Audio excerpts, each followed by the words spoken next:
Let's try to sift through some of the rhetoric here. Your leader, Mitch McConnell, says that this bill is basically going to guarantee future bailouts. But in doing that, he's taking aim at a provision that you negotiated with the Democrats. So is your leader wrong?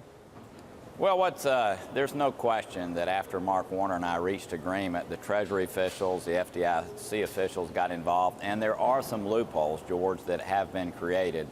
The fact is, though, I think we could solve those in about 5 minutes. So what I've urged is let's tone down the rhetoric a little bit. The fact is, this is a really complex piece of legislation. If we can come to a bipartisan template that has the major provisions worked out before it gets to the floor, my sense is we'll have a very civil debate. There'll be some differences on some issues, but my sense is Republicans do want to see a regulatory bill of this type come to fruition. We know that there are regulatory rules that need to be in place. We only have about 3 minutes here, not 5, but let's try to solve this on the air. Okay. What's the single most important thing Democrats need to do to get Republicans like you to come along?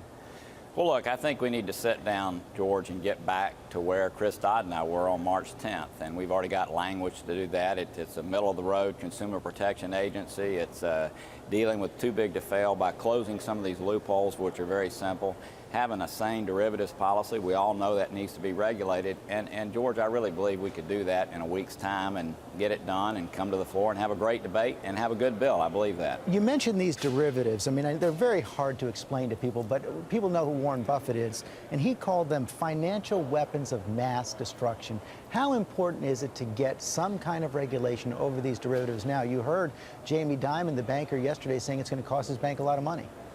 It's very important to move as much as we can to clearinghouses, George, where when somebody is money bad, in other words, they true up each day, so you don't end up with the kind of calamity we had with AIG where they were hugely money bad and couldn't meet their obligations. So it's very important. I'm very supportive of that. Let's try to boil this down for the average viewer sitting at home. I mean, because this is very difficult to weed through all of the arcana of financial regulation. Try to say in a sentence or two why this is so important to everyone sitting at home watching today. Well, the fact is that our financial system causes everything in our country to work, whether it's getting a payroll check, whether it's whatever you do on a daily basis. So it's important that we have a stable financial system.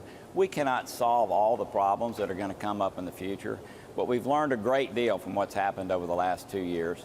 We know there needs to be some regulation to create greater safety without stifling innovation.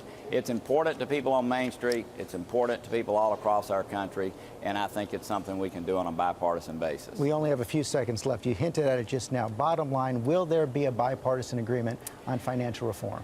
George, I will be stunned if we do not reach a bipartisan agreement. Unfortunately, the winds are blowing. Healthcare has created momentum. There's a lot of things happening here that don't aid that effort. But at the end of the day, I think we're going to have a solid bipartisan bill, and I'm going to work towards that end.